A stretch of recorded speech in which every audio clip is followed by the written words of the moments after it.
योगी। जी हाँ, आज महाभारत में बताएंगे कि कैसे कनाडा में जहां पर खालिस्तानियों ने आतंक मचाया, हिंदू मंदिर पर हमला किया, वहां कनाडा में भी योगी आदित्यनाथ की डिमांड हो रही है। क्यों हो रही है मैं आगे आपको बताऊंगी, लेकिन पहले आपको तस्वीरें दिखा देती हूं कनाडा की, जहां पर ब्रैम्पटन में हिंदू मंदिर पर खालिस्तानियों ने हमला बोल दिया। ये तस्वीर देखिए, लाठी डंडों के साथ, खालिस्तानी झंडों के साथ ये खालिस्तानी आए थे और वहां पर कैसे हमला बोल दिया। तो ये तस्वीर आपको मैं दिखा रही हूं। ये पहली तस्वीर देखिए, अब आपको दूसरी तस्वीर दिखाती हूं। दूसरी तस्वीर में देखिए कैसे जो हिंदू वहां पूजा कर रहे थे, भारतीय तिरंगा हाथ में लिए वो वहां डटे रहे, वो पीछे नहीं हटे।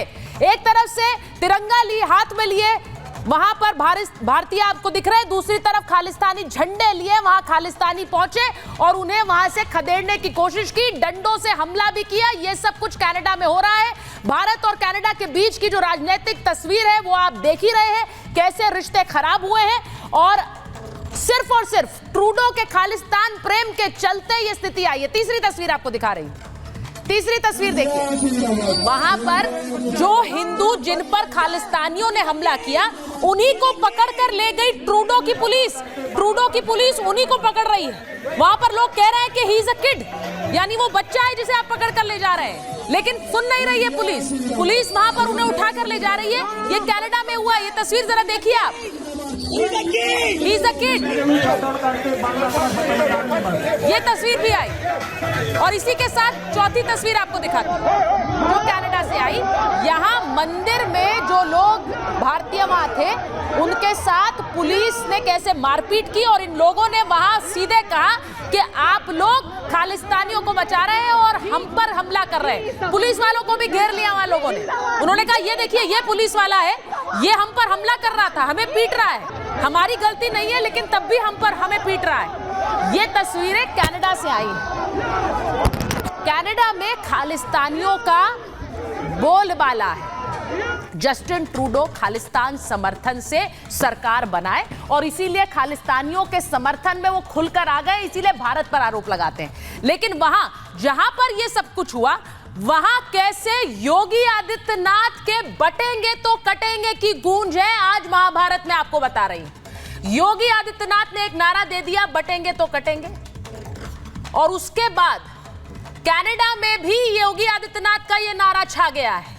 कनाडा में सीएम योगी का यह नारा गूंज रहा है उसी मंदिर में जहां पर यह हमला हुआ है। कैसे आपको बताती हूं, क्योंकि मंदिर के जो पुजारी हैं उन्होंने कहा कि बटेंगे तो कटेंगे। वहां पर लोगों से उन्होंने ये बात कही, उन्होंने कहा सबको एक होना पड़ेगा, आप सबको एक होना पड़ेगा। हम किसी का विरोध नहीं करते हैं, लेकिन अगर कोई हमारा विरोध करेगा, हमें छेड़ेगा तो हम छोड़ेंगे भी नहीं। ये पंडित वहां के पुजारी कह रहे हैं और उन्होंने कहा बटेंगे तो कटेंगे। सोचिए, अब इस नारे की गूंज कनाडा तक है, इसीलिए हम कह रहे हैं कि योगी की डिमांड अब कनाडा तक पहुंच गई है। यह हमला कनाडा के हिंदुओं पर नहीं है, यह हमला दुनिया भर के हिंदुओं पर है। ये वहां पर पुजारी कह रहे हैं और उसके बाद कनाडा के हिंदू कह रहे हैं। इसीलिए आज पूछ रही हूं कि वाकई क्या यह नारा सिर्फ भारत का नहीं, अब कनाडा में भी इस नारे की गूंज होगी और ट्रूडो सरकार को कैसे घेरा जाए जिससे खालिस्तानियों पर भी अंकुश लगाया जा सके और दुनिया भर में हिंदुओं को एकजुट करने के लिए क्या यही नारा अब चल पड़ा है। एक रिपोर्ट आप देखिए।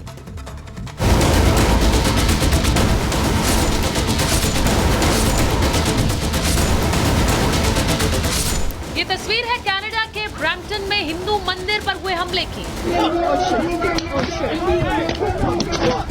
खालिस्तानियों को कनाडा में कैसे खुली छूट मिली,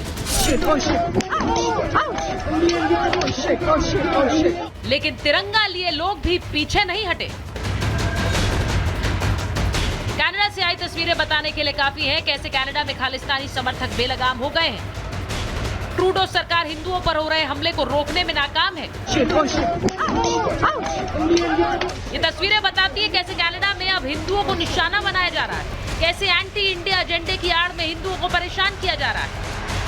उन्होंने हमारे पे लाठीचार्ज किया, खालिस्तानी लोगों ने। मेरे पास सारी वीडियो है, हमें भागना पड़ा वहाँ से, मुझे भी मारा उन्होंने। आपको चोट लगी? मुझे चोट लगी, तो मैं वहाँ से, हम लोग भाग के आ गए थे अंदर मंदिर में, बट पुलिस वाले हमारे साथ ऐसे बिहेव कर रहे थे जैसे हम लोगों ने उन लोगों को मारा। इस हमले के बाद अब कनाडा के हिंदुओं में नाराजगी है।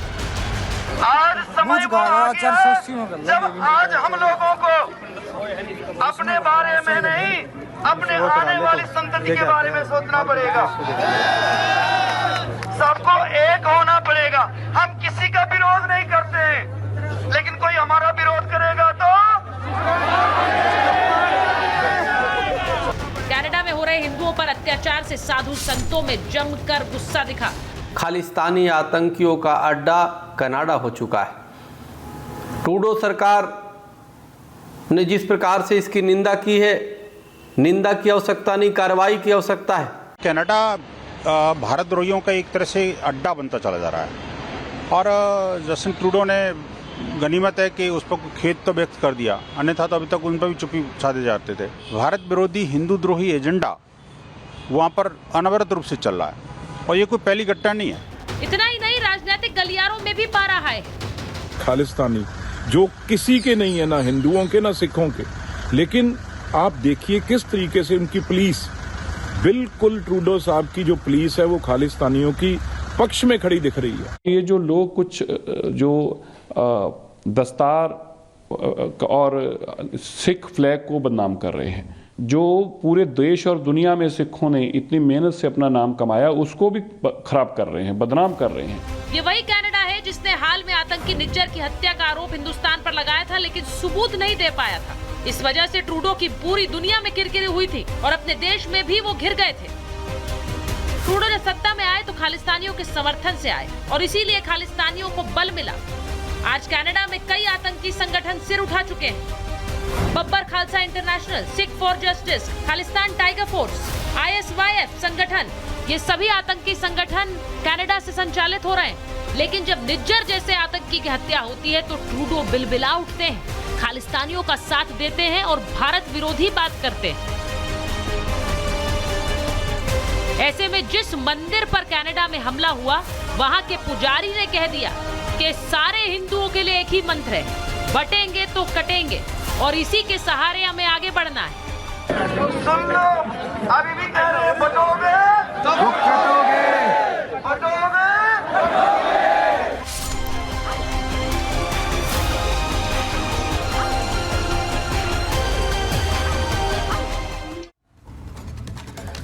और मेरे साथ महाभारत में जो मेहमान है, परिचय आपसे करा देती हूँ। मेरे साथ बीजेपी के प्रवक्ता अरविंदर सिंह लवली जुड़ रहे हैं। हमारे साथ जुड़ रहे हैं फॉर्मर एम्बेसडर दीपक वोहरा, जिनको आप स्क्रीन पर देख सकते हैं। आचार्य राज मिश्रा स्टूडियो में हमारे साथ हिंदू धर्मगुरु हैं। प्रेम कुमार जी वरिष्ठ पत्रकार हैं। परमिंदर सिंह सेठी जी हैं, राजनीतिक विश्लेषक हैं। हमारे साथ जुड़ेंगे आचार्य प्रमोद कृष्णम, जिनको आप देख रहे हैं, पीठाधीश्वर हैं कल्की धाम के। लेकिन सबसे पहले मैं जा रही हूँ all India anti terrorist front के अध्यक्ष MS बिट्टा साहब के साथ, जो इस वक्त हमारे साथ सीधे जुड़ गए हैं और खुलकर वो देशभक्त होकर देश के खिलाफ उठने वाली हर आवाज को जवाब देते हैं। बिट्टा साहब, बहुत बहुत धन्यवाद हमारे साथ जुड़ने के लिए। महाभारत में यहां भी एक महाभारत है, वहां भी एक महाभारत है बिट्टा साहब। और आपने देखा कैसे मंदिर में हमला हुआ है, वहां हिंदुओं पर हमला हुआ, खालिस्तानी झंडे लेकर नारे लगा रहे हैं। ये हो क्या रहा है? इनका इलाज क्या है बिट्टा साहब?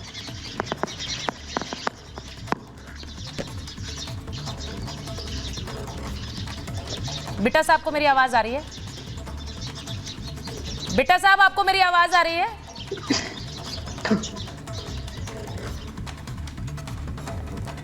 बिट्टा साहब को मेरी आवाज जाए, जरा कोशिश करिए कि मैं उनके पास शुरुआत कर सकूं। लेकिन मैं पहले फिर अरविंदर सिंह लवली जी के पास जा रही हूं। लवली साहब, हम जिस तरह से देख रहे हैं पिछले दिनों में भारत और कनाडा के बीच जिस तरह से तनातनी रही है, जिस तरह के निराधार आरोप ट्रूडो सरकार ने लगाए हैं, सबूत उसके नहीं दे पाए, लेकिन इस तरह की हरकतें तो सीधे सीधे वहां रह रहे हिंदुओं की एक तरह से खतरे में डालती है। अब वहां भी लोग बोल रहे हैं बटेंगे तो कटेंगे। देखिए पिताजी, पहले तो जो है इस घटना की जितनी निंदा की जाए उतनी कम है। और मैं समझता हूँ कि किसी भी समाज में, किसी भी धर्म में इस तरीके की घटना को और इस तरीके की संस्कृति को किसी कीमत पे स्वीकार नहीं किया जा सकता।